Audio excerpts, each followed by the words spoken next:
Good morning, everybody. Good morning. This is good morning, good afternoon. Good morning for some people, good afternoon for us. Listen, I have to remember that we are international. This is K Rev for K's Couch, sponsored by Standard Magazine, where the Standard Magazine encourages the entrepreneur and give hope to the common man. I am so excited and elated to be here today. Why? Because I am alive. Life is a gift. You're not supposed to be alive unless God give you that ability to be alive. It's not a supposed to be, it's a gift.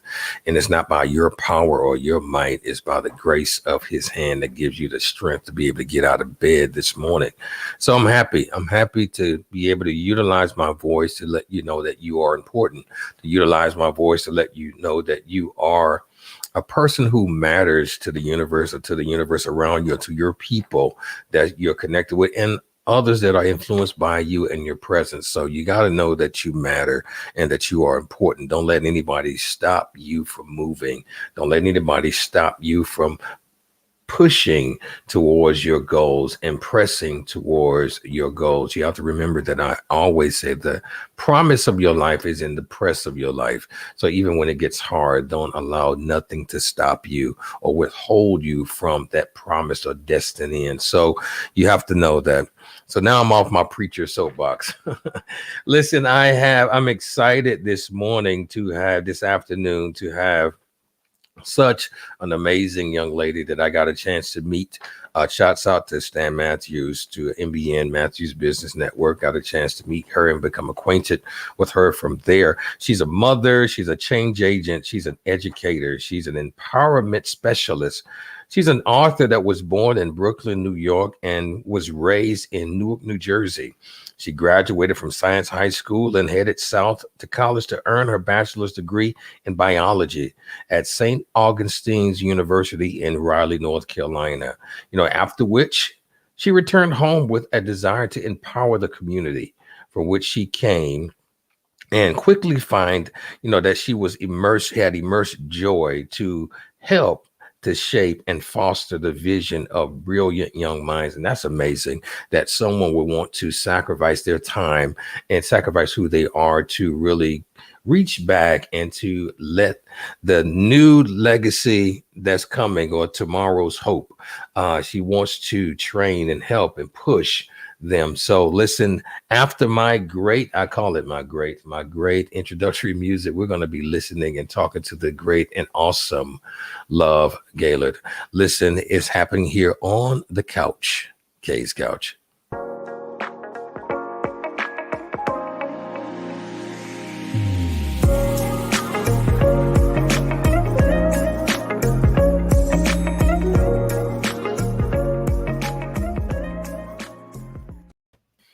Hi, Miss Love. Good day. How you doing? Hello, I'm doing great. How are you? I am doing great. It's such a pleasure to have you on the show today, to talk with you and to chat with you today. I mean, I know time is money, time is business, but you took an opportunity, a few minutes to really sit with us today, and thank you for that. I thank you. It's an honor to be here. I thank you so much.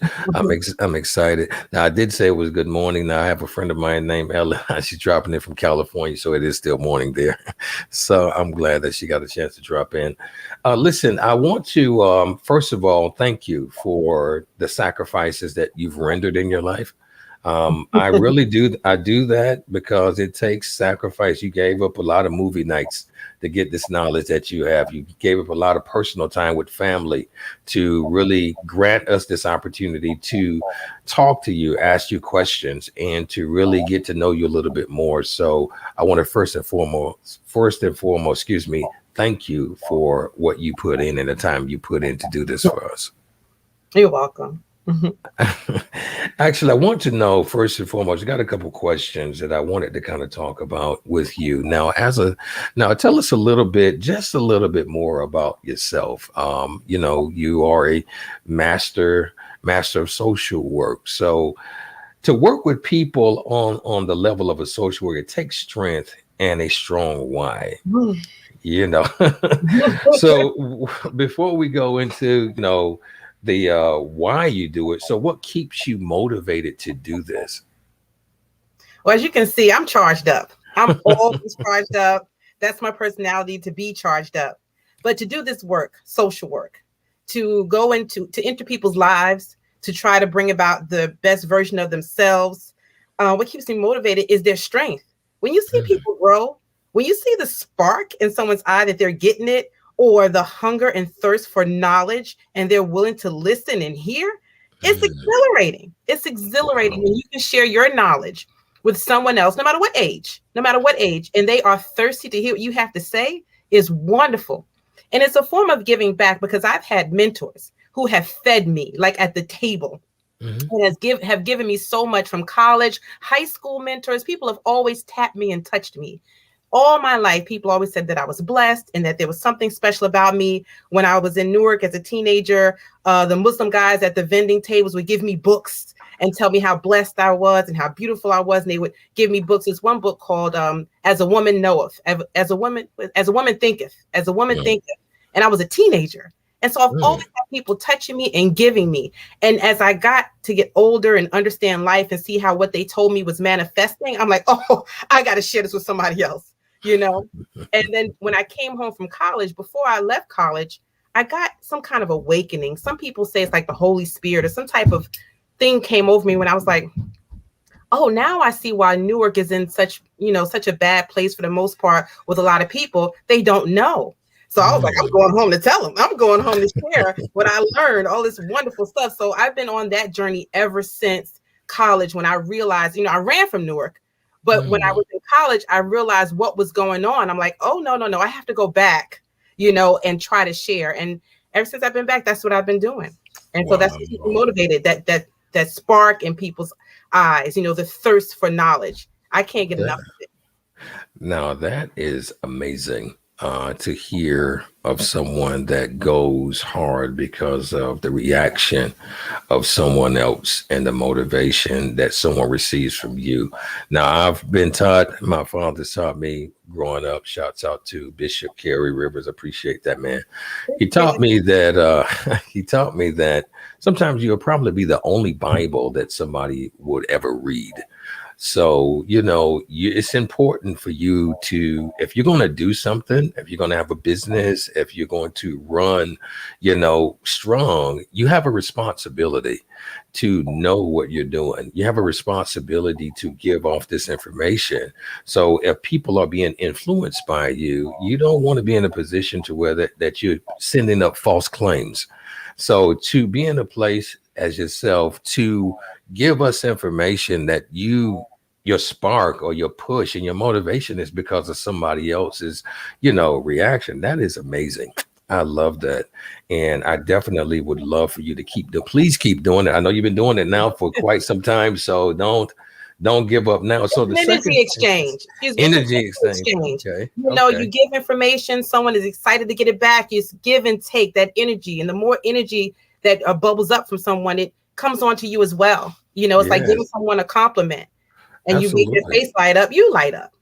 Absolutely. I was just actually having a conversation about that actually last night, but that is amazing. So the second question is, you done gave me the reason. So why now? What is your why? Why social work? Why position yourself here? Thank you for that question. That's another loaded question. What's my why? I've been asked that a lot. If you're any type of entrepreneur, that's one of the first questions a trainer will ask you. If you've done any MLM type of sales stuff, what's your why? Why are you doing it? What's your why? I'm like, I just can't put it on one and say, oh, my child, and I want to get a bigger home. That's part of the why, but I think that's a superficial why. Why is necessary? Why? Because some of us are sent here and they understand that we are on a mission from the time that we are born. Why is because people need information and consciousness is rising. And we only have a limited amount of time to engage with people to help elevate their position and their state of mind. And so I'm working feverlessly, daily, moment by moment, day by day, even in my thoughts, and how can I assist others to navigate their journey. We are all on a journey. This is not about me. It's about others. And so my why is because we're all on a journey and we need information. And so if I can be in position to share the information that the soul needs to get to the next place, I'm there, I'm doing it, no matter how it feels, no matter how uncomfortable it might be sometimes, because sometimes people are not comfortable with receiving information. So it's awkward. Absolutely. You push through and then you leave them to the side and they might pick you up and come revisit you later, but you give the information, you go. Because you may only have one opportunity to engage with this soul, with this human. You may only have one shot. So I give it my all. I'm earnest and honest with what I have to share. The longer they want to hear, the longer we'll talk. Sometimes you'll have to sacrifice other times and moments to continue a conversation if it's bringing about growth for the other person. And in turn, I am too. It makes me stronger. It makes me wiser. It makes me more empathetic. So the why is because I'm on a mission. I understand I was sent here to assist others. Gotcha. I know that I am. So that's my why. And once... Now, the why, the superficial why is the child, the house, the car. I got it. You know, you get rewarded, you know, with monetary things and the things you desire when you honestly and earnestly help and assist others. That's a super thing. You're successful when you assist others with their journey. So my life is blessed. It's continually blessed, even more so. So I'm in a great position in life. I'm happy and healthy and free right now. And so that's the byproduct of my why. I love that. Oh, I love that. I've always had a conversation with people that if you know how to serve, if you're in a position that you can be a great servant or provide a service, you know, you would never be in a place where that you will go lacking because you provide the answers to somebody's problem and issue. And if someone actually, if you can do that for someone and you can do that consistently and you can do it earnestly, you will never have a problem with having friends or a huge network. So I can definitely appreciate that approach. I thank you for that. I mean, I think that's awesome to have a servant mind, to have a servant mindset.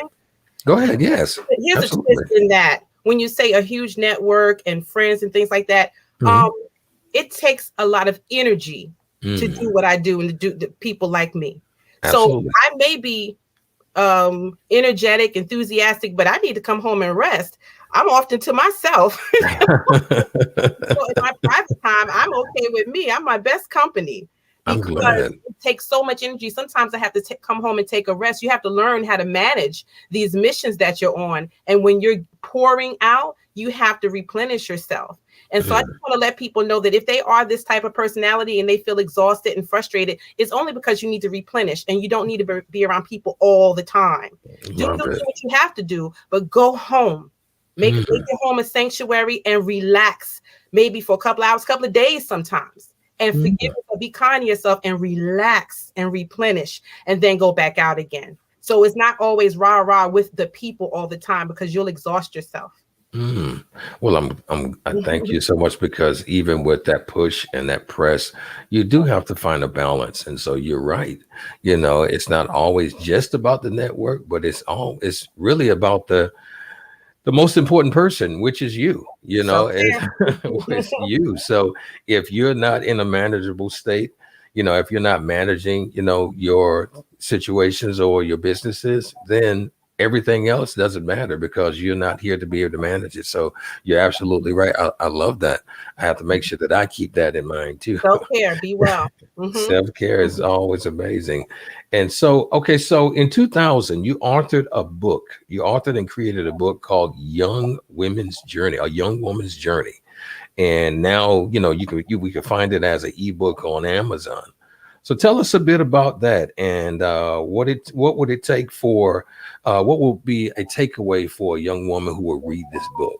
Tell us a little bit about your book. Thank you so much for picking up on that in my bio, because no one has really ever asked me about it in a formal setting. So this is the first time in 20 years. I put the book together, I put it out there in about 2005. So it's almost 20 years that the book has been out there. So thank you so much for giving me this grand opportunity to tell you all about A Young Woman's Journey. So A Young Woman's Journey was actually a poems, notes, and thoughts to myself. It started in 2018 it started when I was 18 or 17, going on 18 in college. And my first poem was, "What is love? I don't think I know what love is." And I was exploring my mind. You know, when I got to college, I started thinking about what I thought about, you know. And so from 18 years old to 28, I used to write notes on napkins, on programs, and I would shove it in the envelope. And as I got older, people saying, why don't you put that into a book? So it's poems and thoughts in a book form. And I named it A Young Woman's Journey because that's just what I was. It was my journey. I was a young woman. It's kind of like I Know Why the Cage Bird Sings. If you know that book by Maya Angelou, you'll know that's the beginning of her life. And when it ends, she's just about 30 years old. She's not even finished yet. And then Heart of a Woman is the next part of it. So my young woman's journey was my young woman becoming a young woman between 18 to 28. So you can find a lot of different poems and thoughts written like poems. And what is someone going to get out of it? So when I first put it out there, I bound it myself at Staples. I was watching the Master P documentary, and he said he had his mixtapes in his trunk and he would go around and sell it. So I was like, Master P is a millionaire. Who am I to think I'm too good or too shy to get out in my car? So that's just what I did. I would have them in my trunk and I would drive around and ask people, you want to buy a book? If I'm at work, I say, you want to buy a book? You know, I have to drop a little two shout outs. One to Kirk Nugent, who is an international motivational speaker. He's my friend. At the time, I was heavy into spoken word poetry, and I used to talk to him a lot. And he said, use an acronym for your name, LOVE, L-O-V-E, Project Love, leading others to a vibrant evolution. He walked me through this book development thing. And then Raz Baraka, who was the mayor of Newark, who is Amiri Baraka's son. Gotcha. He was the principal at one of the schools I worked at back in the day. And I pestered him, buy my book. So he bought the book. So a couple days later, he said, I didn't read that book because it's guys think it's a women's thing. He said, but I gave it to a young lady. He said, I don't know what you put in that book, but she said it was good and she feels so much better. Wow. So what it does from 8 to 80, anyone who will read it, it helps you to feel normal in your feelings, in your sorrow, in your love, in your questioning of life. It helps normalize it where people don't really see themselves in books. Because I use some explicatives, some strong words up in there. I get with a little bit, then I get into life and stuff, namaste. So we don't usually see the written word in the way that we speak and feel as people coming from an urban experience. I only say black or white because, urban experience, a lot of us live, it's diverse. Absolutely. So it's a reflection of an urban experience for a young woman that's growing into, and you'll even see, because I think I have them scheduled as far as the date that I wrote them. So you can see the development in my thoughts and stuff like that. So I need to put it in hardcover again, but right now it's always available electronically, and it's still changing and enhancing people's lives. People are still inspired by it, and I hope that people will go and purchase it, download it, and read it at your leisure, because it's some good stuff. It's good stuff for young girls who are just wondering and exploring what in the world is going on, because that's what life feels like, because we don't have instruction. Most of the time, our parents, they just had us, oops, I'm pregnant, and they just start raising kids for the most part without strong direction. Dr. Amos Wilson tells us best that we are raising a group of children from the most uneducated people have the most children, and the most educated of us have the least children. So we have a lot of people who are children raising children, and so it's difficult to have strong direction. So we need instruction in our younger years, because we didn't get much purposeful instruction from birth to 18.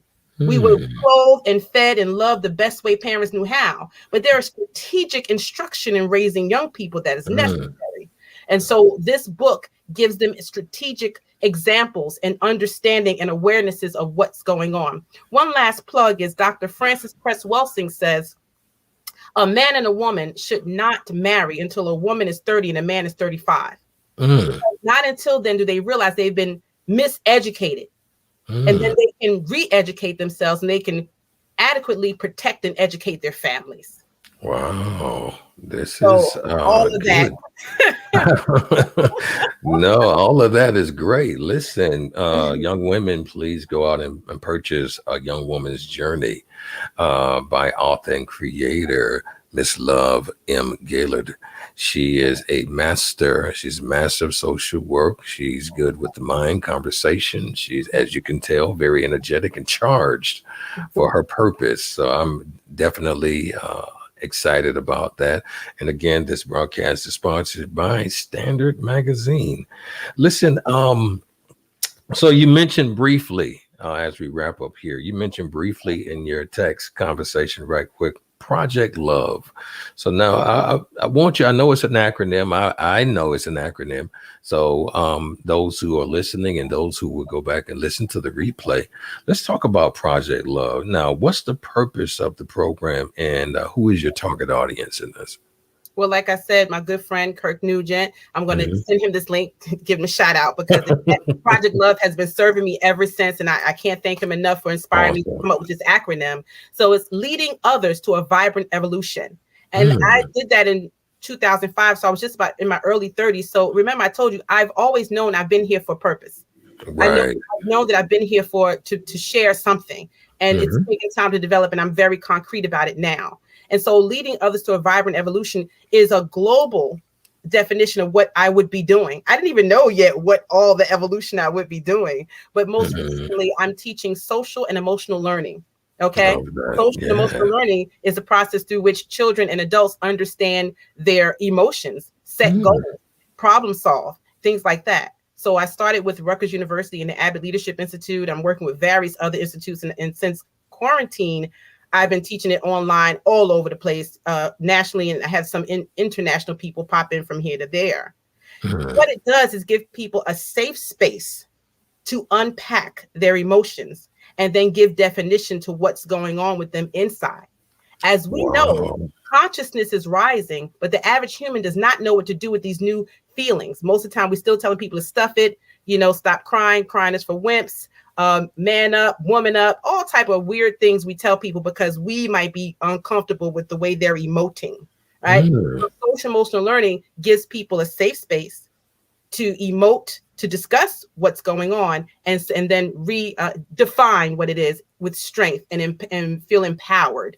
huh. So social emotional learning deals with you, the individual first. Like when you said looking in the mirror, someone was talking about looking in the mirror. You must deal Right. with yourself. Self-awareness is one of the core competencies. Look in the mirror.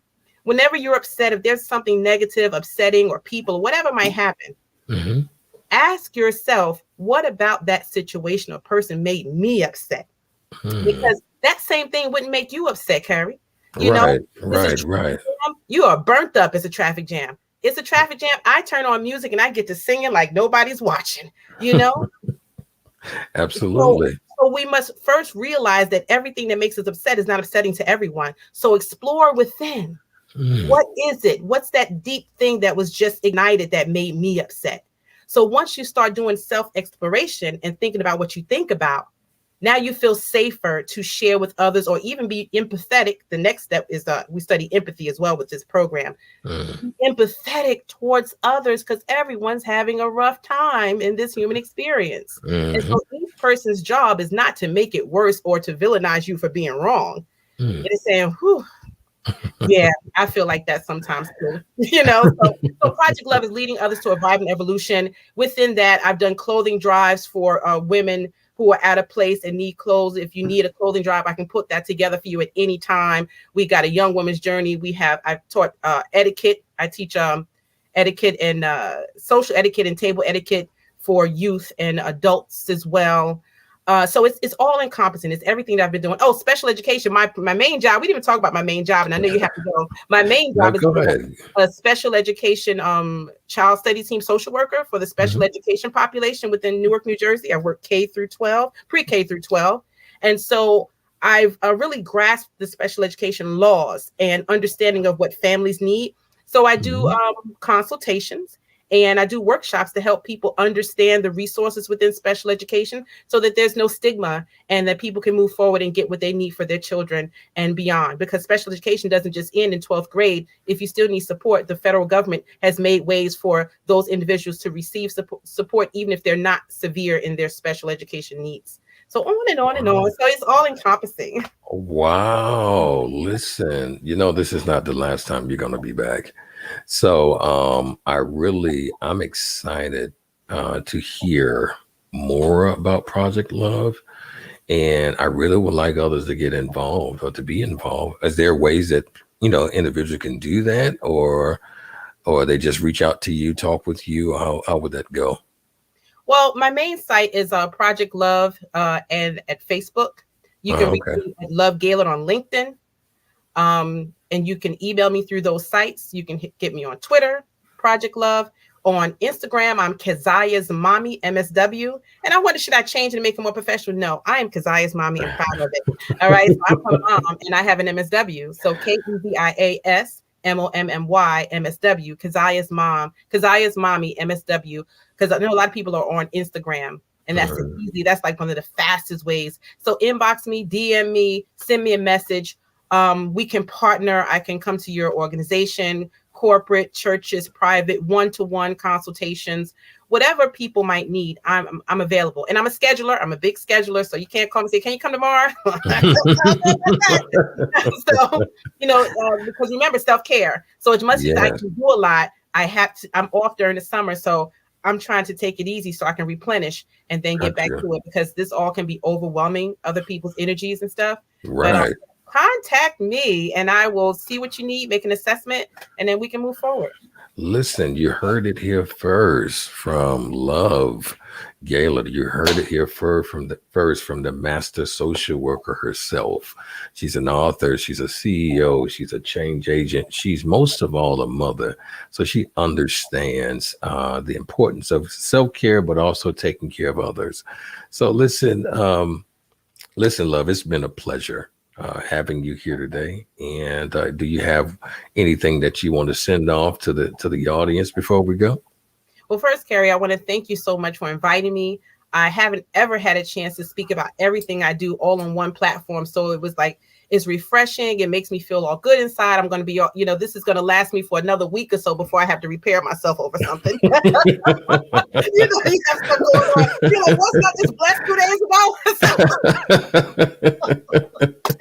So this will be long lasting in my heart, self-care. I see people making comments, self-care. So I would say during this time of shared quarantine, and we're not totally out yet, we're slowly coming back to normal. Be kind to yourselves. Show yourself self-care. Do something nice for yourselves. Be good to others. Be forgiving to yourself. You can forgive others. That doesn't mean you have to be around them, but just be good to you. Do yoga, learn to meditate, find all type of ways to take care of yourself. Contact me if you'd like. I'd love to talk with you. Even if you just need to have a conversation to work some things out. I do private practice. I have some partners where I can partner with and bring you in with your insurance if necessary. Like I said, whatever your needs are, I'm going to help you get there, because remember, consciousness is rising and we need you ready, and we need to fortify you with information to ensure that you get to where you're supposed to be in this lifetime. That's it. Listen, I'm excited and ecstatic. Thank you so much for that.